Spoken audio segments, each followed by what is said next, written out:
Seja bem-vindo, seja bem-vinda ao ABVcast, o podcast da ABVCap. Eu sou Rodrigo Loureiro e hoje eu tenho um convidado muito especial, ou melhor, uma convidada muito especial. Eu vou conversar com a Priscila Rodrigues, que é a nossa presidente da ABVCap, e ela também é Head de Fund of Funds de Alternativos da XP. Para bater esse papo sobre Venture Capital, Private Equity, as tendências para 2026, então eu vou te dar um primeiro oi, Priscila. Seja muito bem-vindo ao ABVcast. Oi, Rodrigo, muito obrigada. É um prazer estar aqui. Estou super orgulhosa de participar do nosso episódio de hoje. Então, já para a gente já começar essa conversa bem rica que a gente vai ter, queria que você fizesse primeiro um retrato de como foi esse setor, o setor de Private Equity e Venture Capital em 2025 e quais as suas perspectivas para 2026. Você está mais otimista? Olha, o setor de alternativos como um todo, né, de capital privado, teve um ano desafiador em 2025, não muito diferente do que já tinha sido 2024, acho que até com algumas sinalizações de melhoras. A gente tem visto nos relatórios que a gente publica trimestrais da BVCap um volume um pouco maior de transações sendo anunciadas, né? Eu acho que essa é uma indústria que teve, durante o ano de 2025, desafios de saída, um volume de desinvestimentos aquém do que eu acho que grande parte dos investidores que alocam dinheiro na indústria esperavam para 2025. Não muito diferente do que a gente viu de tendência global, Sim. mas acho que talvez essa menor volumetria de saídas faz com que fundraising e captação, né, que é uma outra métrica bastante importante da indústria, tenha sido um pouco mais tímida. Mas, apesar disso, muitos gestores com capital para alocar, com dinheiro para investir, acharam boas oportunidades e anunciaram transações. Eu acho que isso mostra um amadurecimento bastante grande da indústria, que apesar dos desafios macro, dos desafios momentâneos de liquidez e dos próprios ciclos que pegam a indústria de capital privado, o investidor resiliente, que tem aquele capital de longo prazo, que continua olhando boas oportunidades, conseguiu achar boas oportunidades, anunciar transações. Então, acho que, no geral, eu vejo com muito bons olhos a forma como a gente acabou o ano.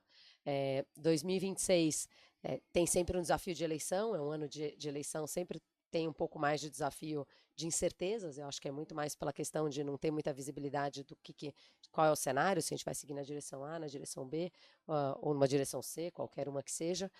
Mas eu tenho visto muitos gestores fazendo diligência, conversando com empresas, olhando oportunidades, criando as teses de investimento. Então, acho que eu espero ver essa contínua tendência de alocação de capital sempre um pouquinho maior do ponto de vista de número de transações acontecer durante esse ano também. Você comentou sobre um cenário que no Brasil foi um cenário um pouco mais difícil, né, esse 2025, mas no cenário global a gente também viveu um certo ambiente de incerteza.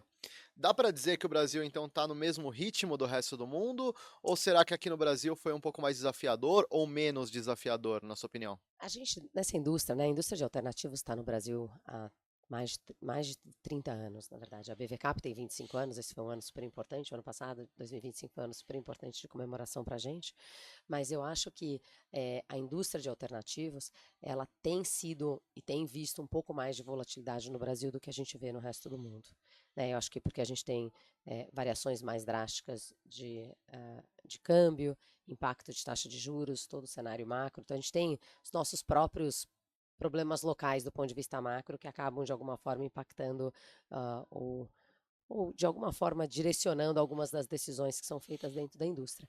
Globalmente, o setor sempre foi mais estável do ponto de vista de aumento contínuo de alocação de capital, quer dizer, cada vez mais dinheiro em alternativos, volumes expressivos de crescimento de capital sob gestão, com diversas teses, do private equity ao venture capital, special situations, crédito Sim. privado ganhando força muito nos últimos anos no mercado internacional, mas pouca volatilidade, né? Bolsas sempre abertas, juros mais estáveis em patamares mais baixos durante muitos anos.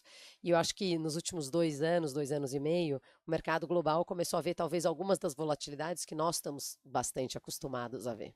Então, desafios de aumento de taxa de juros, eventual pressões inflacionárias, questões políticas um pouco mais, eu diria, esquentadas do ponto de vista de posições e posicionamentos políticos. Então, acho que o mundo começou a ver um pouco o impacto desse macro na indústria de alternativos, assim como nós já vemos há muito tempo, né? Então, acho que agora a gente está mais ou menos no mesmo barco nesse sentido, porque a gente tem aqui os nossos desafios para lidar à medida que a gente vai fazendo a alocação e o mundo também, né? A gente viu uma queda relevante no volume de saídas entre 2023 e 2024, uma pressão muito grande Sim. por liquidez por investidores globalmente, uma série de alternativas e de mecanismos sendo estruturados e implementados durante o ano de 2025, uma força muito grande para secundários no mercado global, impulsionando bastante a alocação de capital para saídas, né, e que tem sido bastante relevante para a questão dessa distribuição, essas amortizações de capital para investidores, o que a gente chama de DPI, né, que é um múltiplo de quanto do dinheiro que foi investido que você já retornou para o seu investidor, e isso daí tem sido um mecanismo importante de liquidez. Então, a gente já vê uma melhora bem maior nesse mercado internacional por liquidez. Acho que desafios de fundraising que eles talvez nunca tiveram, estão vivendo como nós. Acho que saídas também. Então, eu vejo agora um pouco do que era só barulho local e a gente tinha que explicar muito para o investidor estrangeiro, né, as principais diferenças. Hoje eu já vejo um entendimento maior tanto por parte dos alocadores globais quanto de outras gestoras de como é que é um pouco do nosso desafio aqui no dia a dia. A gente sempre escuta, né? A gente que trabalha nesse mercado, a gente sempre escuta que o Brasil não é para amadores. Talvez agora quem está de fora, né? Quem é do exterior, está sentindo um pouco na pele o que a gente vem sentindo há muito tempo, né? Vem experimentando, mas a gente já está acostumado. Vamos ver como vai ficar para 2026. E tem um ponto, se eu puder adicionar um ponto que eu acho Claro. que é relevante também nessa história, quer dizer, muito do retorno no mercado internacional veio nos últimos anos, muitos anos, direcionado de duas principais frentes. Uma frente muito importante de expansão de múltiplo. Então, assim, você conseguia comprar ativos a múltiplos um pouco menores, e aí, com escala e com crescimento dos mercados, você acabava tendo um ganho importante de retorno vindo de expansão de múltiplo.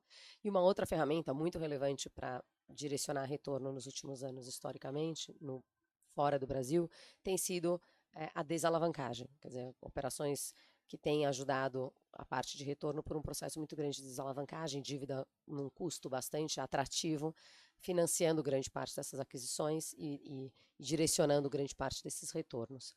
Taxas de juros um pouco mais altas e desafios de saída que a gente tem visto como um todo, tendem a puxar um pouco essa questão de múltiplos e essa questão de alternativas ou oportunidades de retorno com desalavancagem para patamares mais conservadores.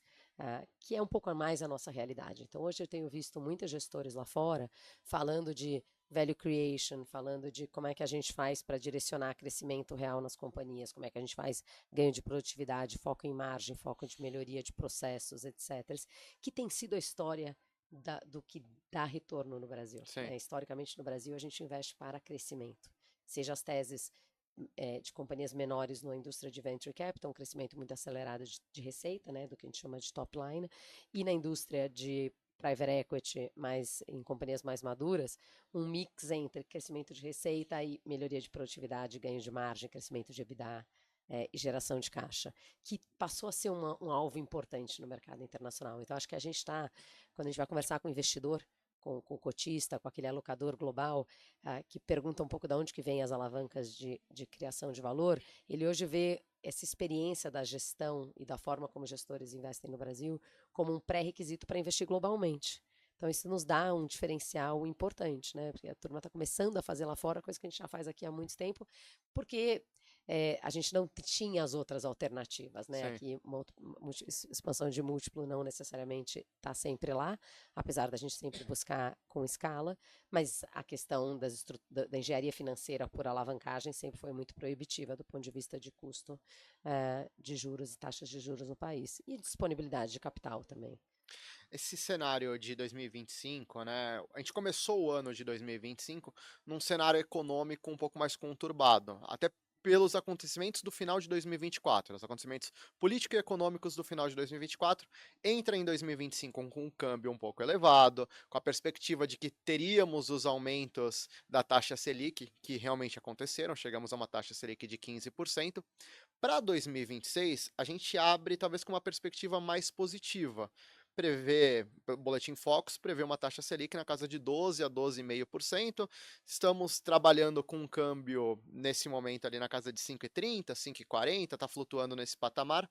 Dá para ser mais otimista para 2026 do que os investidores estavam sendo para 2025, se a gente Eu, retornasse um ano para trás? eu acho que quando a gente começou o ano, a gente também começou com a expectativa de que até o final do ano a gente já ia ter um pouco de queda de taxa de juros, né? A gente estaria num patamar mais alto e a gente é, fosse ter um pouco mais de visibilidade. À medida que o ano foi progredindo, foi ficando claro que não ia dar para mexer ainda nessa taxa de juros nesse curto prazo, e aí começa a expectativa primeiro semestre de 2026, e agora talvez um consenso um pouco melhor de mercado, de que está mais para o final do ano do que qualquer outra coisa. Sim.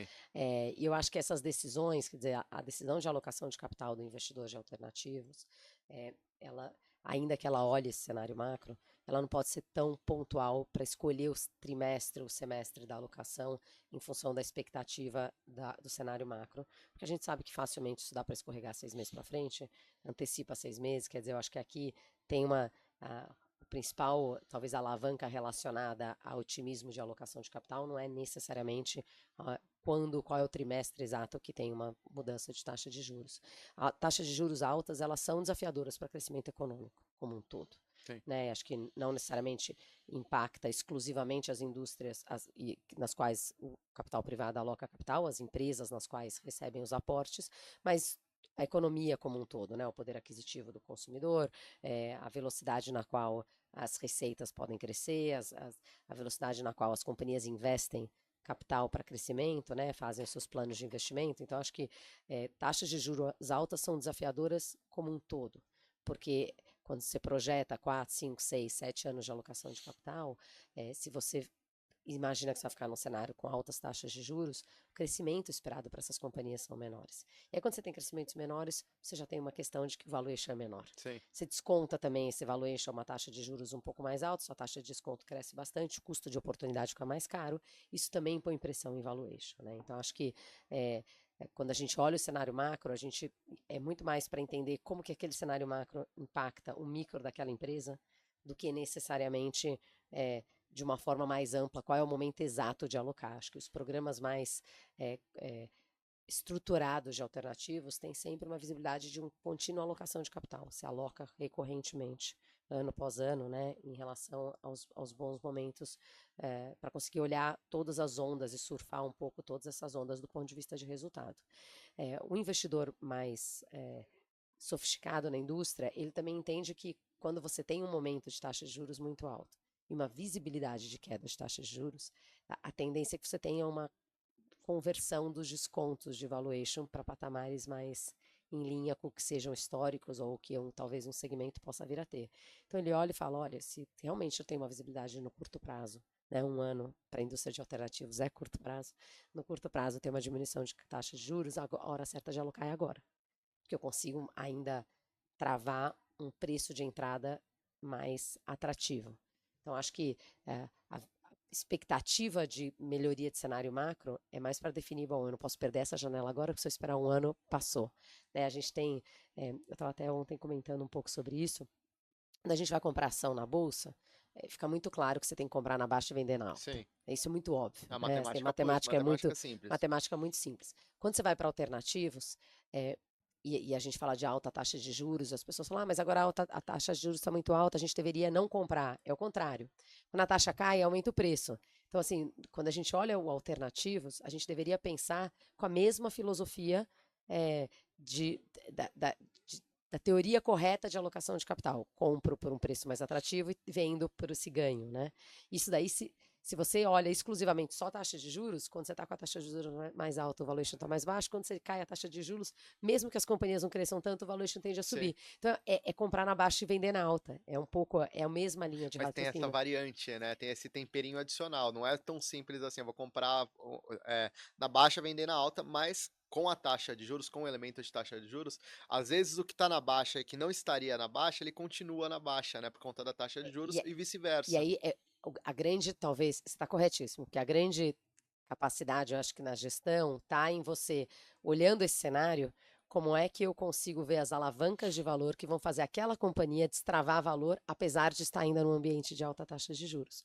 E no Brasil, essas oportunidades são muito grandes. Sim. E eu acho que elas são grandes porque a gente ainda tem, a gente brinca que tem tudo ainda para fazer. Sabe, tem vários setores que têm tantas ineficiências operacionais, de produtividade, de escala, de tamanho, de profissionalização, de governança, que você consegue, com outras ferramentas, destravar uma série de valores de criação de valor que, apesar do ambiente de alta taxa de juros, você consegue entregar esse resultado. E eu acho que é isso que a gente tem como indústria, uma obrigação de continuar explicando para o consumidor, e continuar explicando para o brasileiro, explicar para nosso grupo de investidores, explicar para os empreendedores nos quais a gente faz negócios, e para todo mundo que tem interesse em entender um pouco mais em detalhe como funciona essa classe de alocação de capital, quais são essas alavancas, quais são essas boas histórias. Né? Tirar um pouco o ruído da mesa para que eles possam olhar as boas teses, as boas histórias, as companhias que deram certo, os crescimentos que funcionaram, e que é muito mais simples do que a gente imagina, porque o brasileiro usa grande parte das empresas que a indústria financia diariamente. São consumidores, né? A gente faz muito investimento, seja em serviços, seja em setor financeiro, seja em energia, seja em telecomunicações, seja em saúde, em educação, que fazem parte da vida do brasileiro. Eles são diretamente impactados. Então, você conta a história, tem muito um reconhecimento. Falar, eu conheço a companhia, eu sou cliente. Isso daí ajuda também bastante aí contando essa história de sucesso que a indústria faz. Priscila, antes da gente continuar debatendo o cenário macroeconômico, continuar entrando nessa questão, eu vou abrir um parênteses aqui porque eu queria ouvir mais sobre a BV Cap. A gente sabe que a BV Cap, você principalmente como figura principal da BV Cap hoje, você dialoga muito com gestores, com investidores, com as empresas, com órgãos reguladores de mercado. Queria entender como que foi feito esse trabalho em 2025. Queria que você, claro, é muita coisa, mas queria que você passasse um resumo para a gente. Não, você sabe que eu tenho muito orgulho, né, de tudo que a BV Cap construiu, tanto com os seus grupos de conselheiros, quanto com seus associados, quanto com a equipe que lidera o dia a dia da BV Cap há tantos anos e tem feito com bastante maestria muito do trabalho que a BV Cap faz. A gente atua numa série de frentes. Né? A associação, ela representa todos os players que hoje estão envolvidos na indústria de alternativos, então a gente tem representatividade das diversas subclasses de alternativos, do Venture Capital, para o Corporate Venture, para o CVC, para o Private Equity tradicional, para os gestores locais, para os gestores internacionais, para o grupo de investidores, sejam os investidores institucionais brasileiros, sejam os investidores internacionais, todos os prestadores de serviços e participantes da indústria, seja do ponto de vista regulatório, seja do ponto de vista operacional, de middle office, de back office, a gente tem representantes de todas essas frentes como associados da BVCap. Então, nosso mandato é realmente olhar para a indústria de uma forma bem mais ampla. E a gente faz isso em diversas frentes, né? Você estava perguntando um pouco em que frentes que a gente faz. A gente tem um trabalho muito forte educacional. Sim. A BVCap tem tido, nos últimos anos, uma presença cada vez maior do ponto de vista de distribuição e dissipação de melhores práticas para a indústria. Então, a gente tem desde cursos do Aprenda com Quem Faz, que tem sido cada vez muito ativos. O ano passado tivemos duas edições extremamente positivas e cheias, com salas super cheias, uma demanda bastante grande até para 2026, para continuar essa estrutura, onde pessoas que estão na indústria escutam de profissionais do dia a dia a lidar um pouco com os desafios do que tem no dia a dia, então é trazer a parte acadêmica para a prática, de uma forma bastante eficaz. Então, a gente tem uma série de iniciativas do ponto de vista educacional, e a gente fez várias em 25, cafés da manhã, etc. A gente tem uma série de comitês que debatem os temas das subclasses e das subestratégias com bastante detalhe, para trazer assim, demandas, seja do ponto de vista regulatório, seja do ponto de vista comercial, seja do ponto de vista de posicionamento. O ano passado foi um ano muito importante, porque a gente comemorou 25 anos de associação. Sim. Então, a gente fez uma série de eventos nesse sentido. A gente faz muitos eventos de network pela associação e alguns eventos de escala maior, de uma forma bem mais ampla, que a gente continuou fazendo ano passado e a gente vai continuar fazendo em 26, uma história bastante grande. O ABV Cap Experience, que é um evento que é uma semana de eventos bastante ativas, tem recebido cada vez mais atenção de investidores locais e internacionais como uma das referências dentro da indústria do ponto de vista de network, do ponto de vista de de melhores práticas, né, de divulgação de melhores práticas da indústria, um congresso que a gente faz 2 dias, ligados a um dia específico para Venture Capital, com temática exclusiva de Venture Capital, onde a gente escuta de empreendedores, histórias de sucesso, como é que é o dia a dia de ter um gestor como sócio, né, uma gestora como sócia, como é que isso funciona na prática, que tipo de investidores buscam alocar nas diversas classes de ativos. A gente traz investidores internacionais para participar desses eventos. A gente organiza nessa mesma semana do ABV Cap Experience um evento só para LPs, para cotistas, né, a gente chama de Limited Partners, esses cotistas, onde eles trocam figurinhas entre eles de como é que é o processo de seleção de uma gestora, que tipo de aprimoramento a gente quer na parte de relatórios e de prestação de contas, como é que a gente espera o impacto dessas gestoras dentro das companhias investidas e a atuação deles. Então tem uma série de eventos nesse sentido. A gente faz um evento específico para mulheres, né? A gente tem, a BVCap tem até um pouco, quando eu assumi aqui a minha gestão, aprimorada ainda mais algumas das iniciativas que nós tínhamos relacionadas a aumentar a diversidade feminina e de gênero aqui na indústria. A gente tem programas de mentorias para mulheres, mas a gente faz também um evento importante de mulheres na indústria para que a gente possa se ajudar a ser uma referência para as gerações mais novas, para que elas possam ver com uns bons olhos a possibilidade de montar uma carreira dentro dessa indústria. Além do ABV Cap Experience, a gente faz um evento que é o Fórum de Investimento Sustentável. Esse teve uma temática muito importante no ano passado, pela questão da COP. Claro. Então a gente fez, normalmente é um evento que acontece num dia separado, etc., mas a gente depois fez uma continuação de algumas das iniciativas dentro da COP, onde a gente levou gestores para apresentar suas teses, seu processo de investimentos, o foco de sustentabilidade na decisão de alocação de capital e como é que eles monitoram o impacto real do que tem sido feito. Então, também, ano passado, muito importante a questão do FIIs. A gente tem trabalhado cada vez mais no ABV Capcast, que a gente está aqui, né, para que mais gente possa ouvir de gestores e de players da indústria o dia a dia, né, e não apenas durante os nossos congressos, os nossos eventos. A gente então fizemos uma série de comemorações do ano passado. A gente tem trabalhado também com a indústria, e uma iniciativa começou ano passado e vai ser bastante também ativa agora em 2026, relacionado a olhar o Brasil de um médio e longo prazo, então não focar exclusivamente nesses assuntos que a gente estava comentando, essa temática macroeconômica, impacto de alocação de capital, mas mostrar o quanto a gente avançou nos últimos 15 anos, nos últimos 20 anos em direção ao país sendo mais propício para a alocação de capital, para conseguir explicar de uma forma mais clara para o investidor internacional, que às vezes escuta muito ruído no curto prazo, mas não tem aquela fotografia mais ampla. Então a gente fez uma parceria aqui super interessante com a BEM para fazer um pitch deck sobre Brasil, para todos os gestores e associados poderem usar. E aí, assim, esses trabalhos que vocês realizaram no ano passado, extremamente relevantes em diferentes frentes, né? Inclusive, se você quiser acessar os cursos e eventos, entrem no site da BVCap, tem tudo lá. E sobre o ABVcast, se inscreva aqui, toca o sininho, dá o like no vídeo, curta o vídeo, que a gente vai ficar produzindo vídeo, mais vídeo, vídeo atrás de vídeo, muitos episódios bacanas. E tem mais uma coisa no site também, Por tem favor. os guias, a gente tem vários guias de melhores práticas para seleção de gestor, como é que você faz diligência em gestoras, como é que você implementa planos de sustentabilidade nas companhias investidas, guias jurídicos de estruturas financeiras. A gente faz um evento todo ano de fundraising para ajudar gestores a entender melhores práticas de o que está acontecendo no ambiente de captação. Tivemos um no final do ano, normalmente fica aberto também esse convite.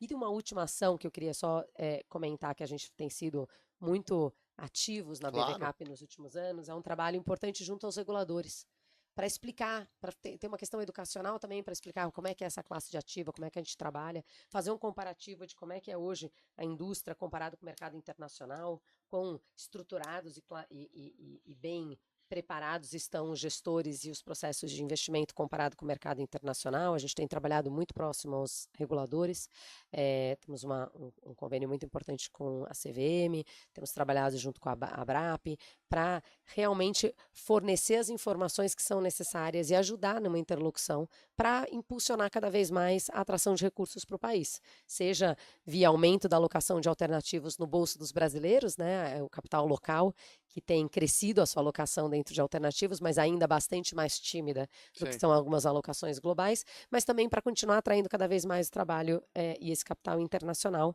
A gente tem um convênio muito importante com a Apex também na BVCap já há muitos anos. A Apex tem sido um parceiro muito relevante para nos auxiliar nas missões. A gente faz uma série de missões internacionais, onde a gente leva gestoras, onde a gente leva associados para conversar com potenciais investidores e explicar o que eles estão fazendo e o diferencial dos investimentos que têm sido feitos. Em 2025, a gente foi a mais países do que a gente tinha ido historicamente, a gente fez mais quase 20 missões.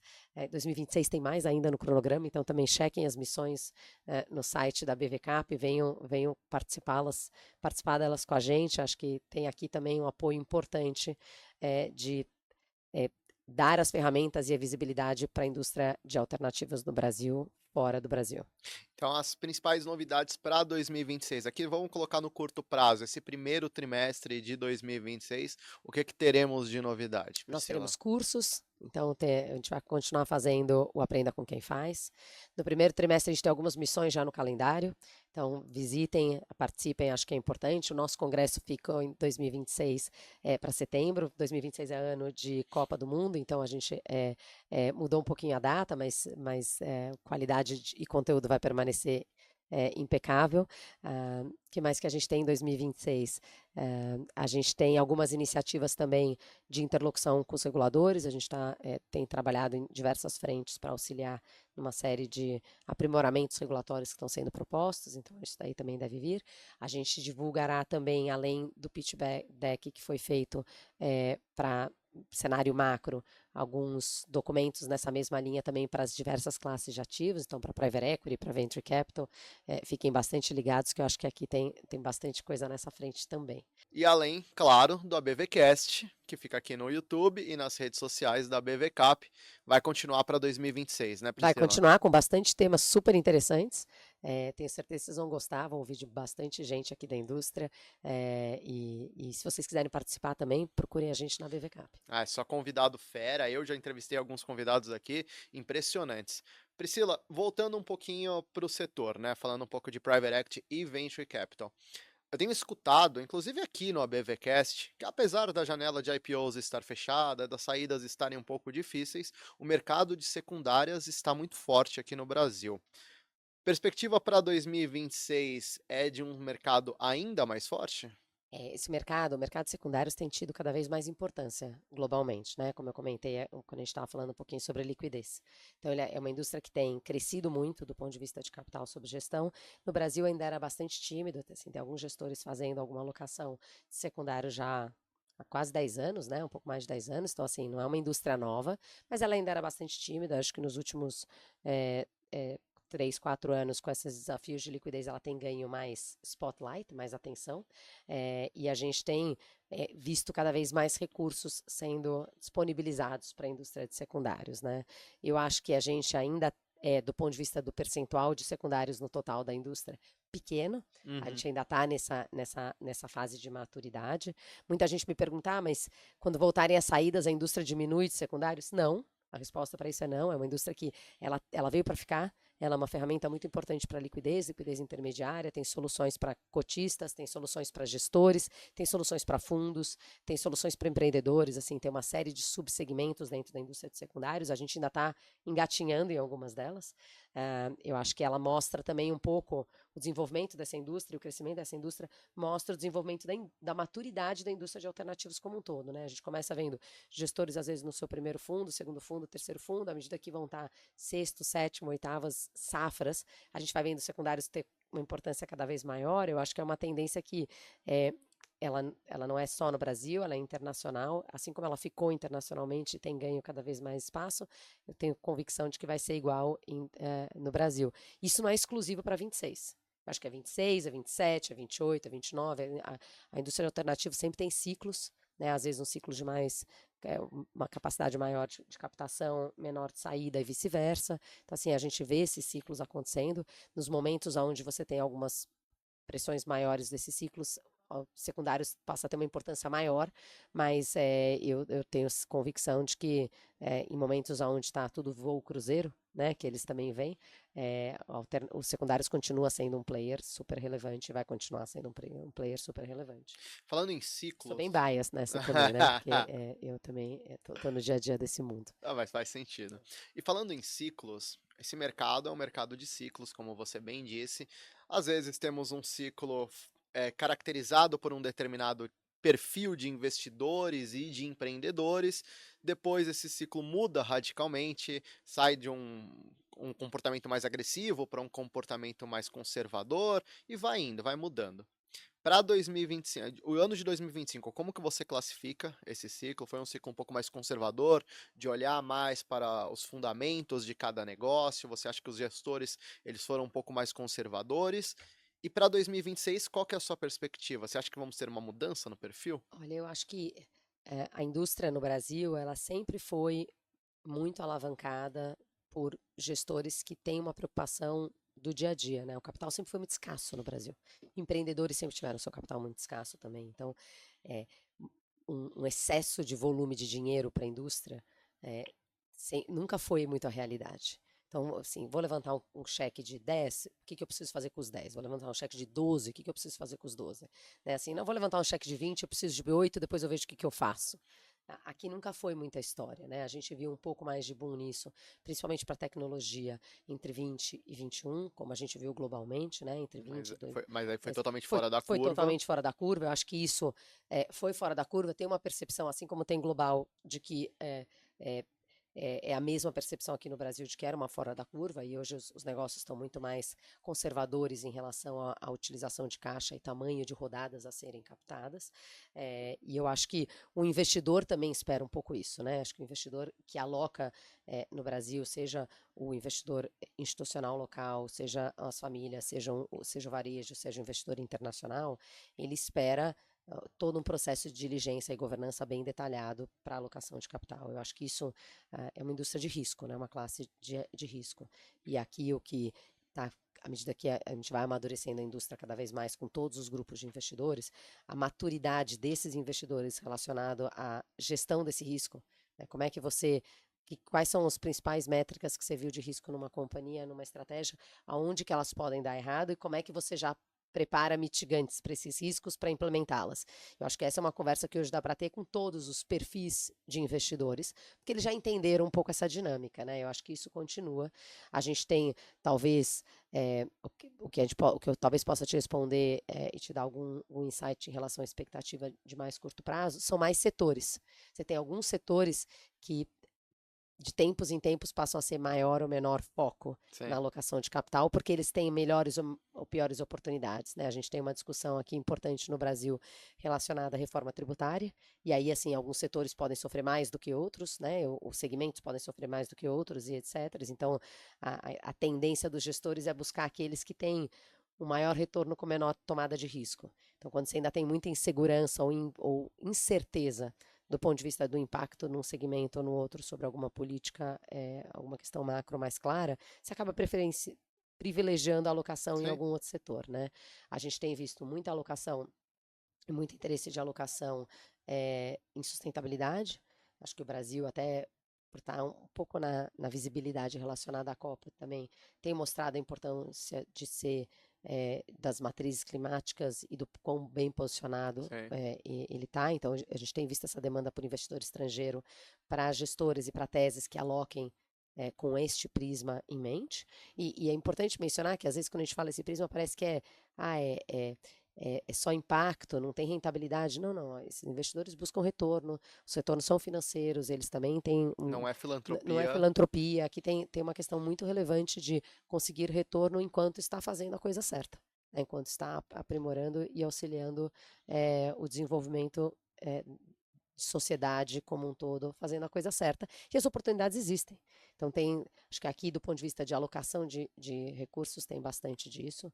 Eu acho que eu tenho visto, talvez, para o investidor de varejo, que alocou bastante recurso nos últimos 5 anos, talvez alguns setores que tiveram uma exposição maior nesses últimos 5 anos, um foco um pouco menor do lado deles de apetite, mas não porque eles não gostam do setor ou porque eles deixaram de acreditar no setor, mas é porque eles ainda têm portfólios que estão maturando nesses segmentos. Sei. Então, assim, putz, eu já fiz muito investimento em tecnologia, agora eu vou fazer um pouco mais em infraestrutura, agora eu vou fazer um pouco mais em agro, e aí as alocações mudam um pouco, até ter a rentabilidade dos investimentos originais que foram feitos naqueles segmentos onde eles investiram um pouco mais há uns 3, 4 anos atrás. Então, de tempos em tempos, a gente vê um pouco esse flow, né? Muito apetite internacional por infraestrutura. Eu acho que o Brasil requer e vai continuar requerendo um volume importante de investimentos em infra. A gente tem um diferencial muito grande na área de serviços, porque a gente tem um mercado consumidor gigantesco, Sim. e muitos negócios ainda locais, regionais, para uma cidade, para um estado, com potencial de crescimento nacional de uma forma muito mais ampla, não necessariamente com uma perspectiva grande de exportação de serviços. A gente vê para a indústria talvez algumas coisas nesse sentido, e a gente tem alguns bons casos de gestoras fazendo teses de internacionalização de produtos brasileiros, mas para serviços a gente ainda vê muita tese de crescimento local. Então acho que a gente vai continuar tendo espaço, né? Eu acho que tem, acho que uma outra coisa que tem sido cada vez mais clara para o investidor é a importância da qualidade dos times das gestoras, né? Das equipes, da experiência conta. Acho que aqui tem toda uma questão de track record, maturidade, a gente tem visto bastante na indústria. Acho que esse ponto de atenção do ponto de vista da decisão de alocação de capital, ela começou já há alguns anos, e acho que ela vai continuar com força total em 2026.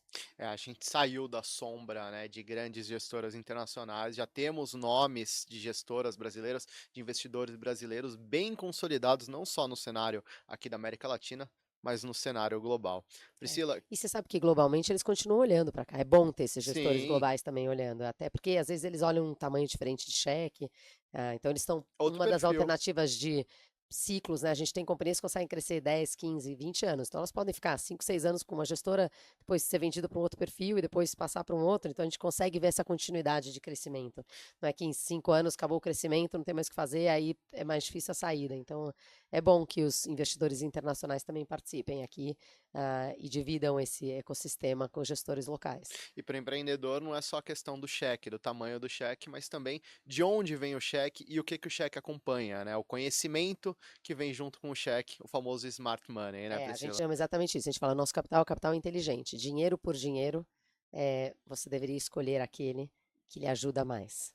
É O que isso. agrega um valor adicional, além, é claro, da credibilidade, que é ter um fundo como acionista numa estrutura de capital de companhia, que dá um bom selo de credibilidade, mas não é só isso. É o que mais que esse dinheiro traz para a mesa. É isso. Com esse conselho maravilhoso aqui, eu vou encerrar esse episódio, mais um episódio do ABVcast. Eu queria muito te agradecer, Priscila, por essa participação. Primeiro podcast de 2026, teremos vários outros aqui. E se você quiser acompanhar o ABVcast, fique ligado aqui nas redes sociais da BVCap. Deixa o like, compartilha o vídeo, se inscreve no canal. E para saber sobre cursos, eventos, muito conteúdo exclusivo de Private Equity Venture Capital, acesse o site da BVCap. Priscila, muito obrigado pela sua presença e eu aguardo você na audiência dos próximos episódios aqui do ABVcast. Não, com certeza, é um prazer enorme dividir um pouco aqui. Um ano bastante promissor, vamos ver o que a gente consegue de sucesso durante 2026 e nos próximos anos. Obrigada mais uma vez. Vamos lá. Um abraço para você e a gente se vê na próxima aqui no ABVcast.